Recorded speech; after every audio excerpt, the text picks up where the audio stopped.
Welcome back. Sensex 85 పాయింట్ల నష్టంతో, Nifty 27 పాయింట్ల నష్టంతో ట్రేడ్ అవుతున్నాయి.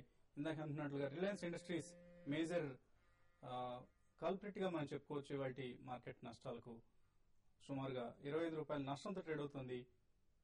1028 రూపీస్ దగ్గర ప్రస్తుతం ట్రేడ్ అవుతుంది రిలయన్స్ ఇండస్ట్రీస్. అలాగే మహీంద్రా అండ్ మహీంద్రా కొద్దిసేపటి క్రితం రిజల్ట్ ప్రకటించింది. 647 రూపీస్ దగ్గర ఇవాళ కూడా స్ట్రాంగ్ గా ట్రేడ్ అవుతుంది మహీంద్రా అండ్ మహీంద్రా. ఇక మరొక కాలర్ లైన్ లో ఉన్నారు ప్రస్తుతం.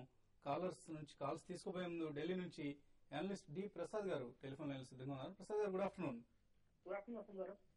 సో ఓవరాల్ గా వీక్నెస్ కనిపిస్తోంది మార్కెట్ లో.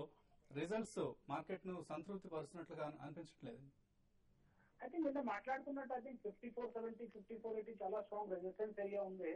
So I think up side short term లో డెఫినెట్లీ క్యాప్ ఉంది. మార్కెట్ హైయర్ లెవెల్స్ సస్టైన్ అవ్వలేదు. ప్రతి ర్యాలీలో సెల్లింగ్ వస్తుంది, కానీ సెక్టరల్ రొటేషన్ అవుతుంది. స్టాక్ స్పెసిఫిక్ యాక్షన్ డెఫినెట్లీ అవుతుంది. లేక అరవిందో ఫార్మాలో యాక్షన్ చూస్తున్నాం, ఎల్ఐసి హౌసింగ్ లో యాక్షన్ చూస్తున్నాం, కొంచెం యాక్షన్ స్టేట్ బ్యాంక్ లో కనిపిస్తుంది. అబాన్ లో ఒక మంచి రికవరీ వచ్చింది కింద లెవెల్స్ నుంచి. సో డ్రాస్టిక్ ఫాల్ రాదు, కానీ slow and slow drifting downwards ఉంటుంది. ఇన్ బిట్వీన్ కొంచెం ర్యాలీస్ వస్తాయి.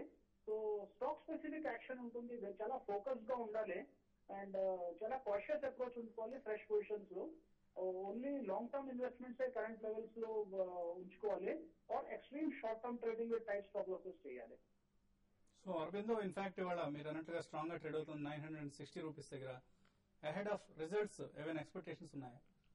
నా ఉద్దేశం ఇది ఈజీలీ 1000 రూపీస్ 1017 ప్రీవియస్ హై ఉంది. ఆ లెవెల్ క్రాస్ అయ్యాక closer to 1150, 1200 over next period of 3 to 4 months వెళ్తుంది. ఈ రిజల్ట్స్ లో I think results time around closer to 1100 rupees వెళ్ళొచ్చు. సో కరెంట్ లెవెల్ లో ఇది బై లాంగ్ పొజిషన్స్ మెయింటైన్ చేసుకోవాలి కౌంటర్ లో. So Aurobindo long positions maintain చేసుకోవచ్చు అంటున్నారు. అలాగే ఇన్వెస్ట్మెంట్ రికమెండేషన్స్ ఏదైనా ఇస్తున్నారా? Investment recommendation Balakrishna industries around 615, 620 trade అవుతుంది.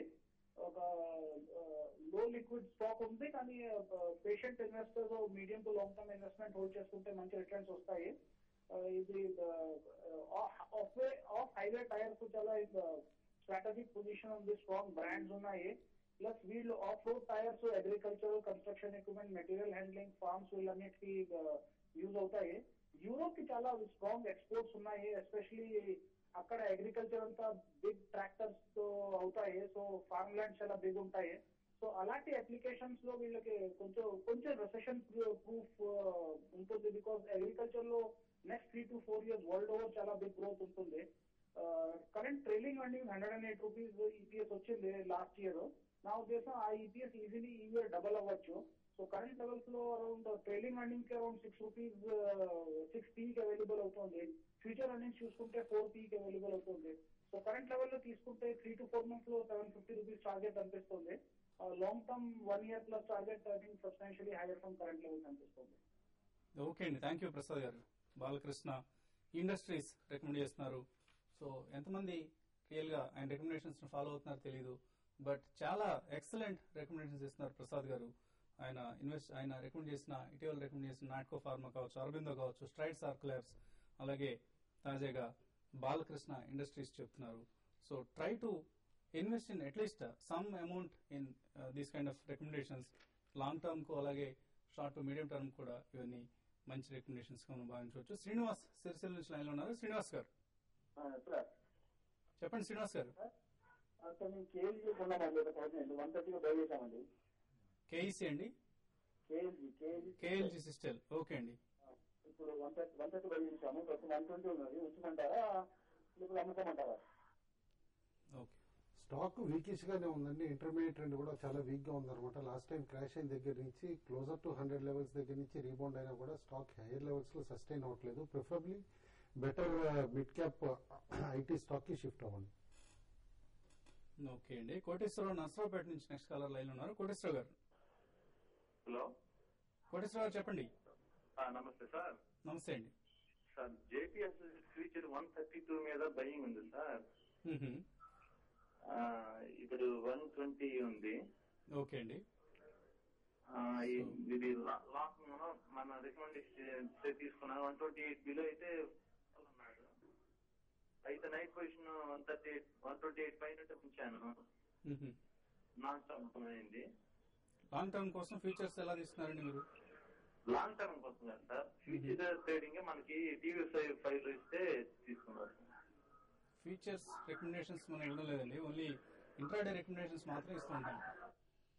ఇది చాలా మంది ట్రేడర్స్ చేసే మిస్టేక్ అండి. ఇంట్రాడే పొజిషన్ రికమెండ్ చేసినప్పుడు బై చేసి స్టాప్ లాస్ పెట్టకుండా ఈ లాస్ ఎందుకు బుక్ చేయాలని చెప్పేసి పొజిషన్ క్యారీ చేయటం, అదే క్యారీ చేసిన position next day gap down వస్తే అట్లానే హోల్డ్ చేయటం, అనదర్ 2 to 3 days లో అది చాలా షార్ప్ గా పడిపోతే దానిపైన కంగారు పడటం అనమాట. ఇది కామన్ గా చేసే మిస్టేక్. ఎప్పుడైనా ట్రేడింగ్ చేసేటప్పుడు ఇంట్రాడే పొజిషన్స్ లో మాత్రం స్ట్రిక్ట్ డిసిప్లిన్ ఉండేసి స్టాప్ లాస్ ఉండాలండి. యాజ్ ఆఫ్ నౌ అయితే Jayaprakash associates results slightly below expectation వల్ల స్టాక్ కూడా బాగా పడిపోయింది. అయితే కరెంట్ లెవెల్స్ మాత్రం స్లైట్ వాల్యూ ఉంది స్టాక్ లో. మీరు నెక్స్ట్ సిరీస్ కి రోల్ ఓవర్ చేయగలిగితే చేయండి. ఆ టైం ఇప్పుడు రిలీఫ్ ర్యాలీలో 128, 129 అట్లా వస్తే కనుక అప్పుడు ఎగ్జిట్ అయిపోవచ్చు. ఓకే అండి, so don't carry your intraday positions to the next day అండి. మనం చెప్పిన ఏ రికమెండేషన్ ఇచ్చినా కూడా ఇంట్రాడే కోసం ఇచ్చిన రికమెండేషన్ స్ట్రిక్ట్ గా ఆ రోజుకి మాత్రమే పరిమితం. నెక్స్ట్ డేకి ఏం జరుగుతుంది అనేది వీ కాంట్ ఎక్స్పెక్ట్. చాలా ఫ్యాక్టర్స్ పనిచేస్తుంటాయి, గ్లోబల్ ఫ్యాక్టర్స్ కావచ్చు, లోకల్ ఫ్యాక్టర్స్ కావచ్చు. Next last caller Kumar Bhimavaram నుంచి లైన్ ఉన్నారు. కుమార్ గారు హలో, చెప్పండి. కుమార్ గారు నమస్తే సార్. నమస్తే అండి. సార్ రిలయన్స్ ఈ ప్రైస్ లో బై చేయొచ్చండి. అట్లాగే రుచి సోయా 105 లో హోల్డింగ్స్ ఉన్నాయండి. దాని గురించి షార్ట్ టర్మ్ ఎలా ఉంటుంది సార్? ఓకే అండి, ఇందాక రిలయన్స్ సంబంధించిన సలహా ఇవ్వడం జరిగింది. రుచి సోయా అండి, రుచి సోయా అయితే మీరు బై చేయొచ్చండి. అయితే ఇప్పుడు మార్కెట్ లో కొంత హైయర్ లెవెల్ లో కొంత సెల్లింగ్ వస్తుంది కాబట్టి మార్కెట్ లో కొంత సెల్లింగ్ ప్రెజర్ వచ్చే అవకాశం ఉంది కరెంట్ లెవెల్స్ నుంచి. నెక్స్ట్ మంత్ ఒక 10 to 15 days మార్కెట్ కొంత వీక్ గా ఉండే అవకాశం ఉంది కానీ కొంత వెయిట్ చేయండి. ఇన్వెస్ట్మెంట్ కి అయితే మాత్రం మీరు ఇప్పుడు ఈ కరెంట్ లెవెల్స్ లో మాత్రం బై చేయకండి, కొంత వెయిట్ చేసి కరెక్షన్ లో మాత్రం బై చేయండి. రిలయన్స్ అయితే ఇప్పుడు ఈ కరెంట్ లెవెల్స్ నుంచి కూడా స్టాక్ అయితే ఒకవేళ మీరు ఇన్వెస్ట్ చేసినా కూడా ఇమీడియట్ గా స్టాక్ పెరిగే అవకాశం లేదు కాబట్టి కొంత ఇది కూడా కొంతకాలం వెయిట్ చేసి ఒక 30 to 40 రూపీస్ కిందకి రావడానికి అవకాశం ఉంది, అక్కడ బై చేయమని చెప్తాను. ఓకే అండి, నవీన్ సాగిరి మెయిల్ పంపించారు. ఆర్బిట్ కార్పొరేషన్, అబాన్ ఆఫ్ షోర్, అలాగే బీపీసీఎల్, ఈ మూడు ఆయన హోల్డ్ చేస్తున్నారు. హోల్డర్ ఎగ్జిట్ అని అడుగుతున్నారు. యాజ్ ఆఫ్ నౌ అయితే హోల్డ్ అనండి. ఎందుకంటే అబాన్ లో అయితే మాత్రం ఇన్సూరెన్స్ క్లెయిమ్ దాదాపు 97% వచ్చేసిందని చెప్తున్నారు. అబాన్ పోయింది అనమాట. దాంతో మోర్ దెన్ క్లెయిమ్ కంటే కూడా అలా డెట్ బాగా తగ్గుతుంది అనమాట ఈ పేమెంట్ తోటి. కాబట్టి ఫండమెంటల్స్ ఇంప్రూవ్ అవుతాయి అని చెప్పేసి కూడా అనుకుంటున్నాను. In fact buy on declines closer to 830, 840 కూడా చేయొచ్చండి అబాన్. ఓకే అండి, Orbit and BPCL. Orbit hold చేయమంటారండి. ముంబైలో one of the better reality companies and moreover education segment లోకి ఎంటర్ అవుతున్నారు. ఇంటర్నేషనల్ స్కూల్స్ తోటి టైప్ చేసుకుని నేను అనుకుంటాం stock at some point rerating వచ్చేసి 175, 180 లెవెల్స్ కూడా వస్తుంది. ఆ లెవెల్లో మాత్రం డెఫినెట్లీ ఒకసారి ప్రాఫిట్ బుక్ చేసుకోవచ్చు. బీపీసీఎల్ మాత్రం న్యూస్ డ్రివెన్ స్టాక్ అండి. As of international crude prices fluctuation బట్టి స్టాక్ కూడా మూవ్ అవడానికి స్కోప్ ఉంటుంది. ఎందుకంటే చాలా వరకు డీరెగ్యులేట్ చేశారు కాబట్టి గవర్నమెంట్ ఆయిల్ ప్రైజెస్. ఓకే అండి, సునీల్ వైజాగ్ నుంచి గల్ఫ్ ఆయిల్ 118 లో బై చేశారు. ఈసన్ రీరోల్, ఇవి హోల్డ్ ఆర్ ఎగ్జిట్?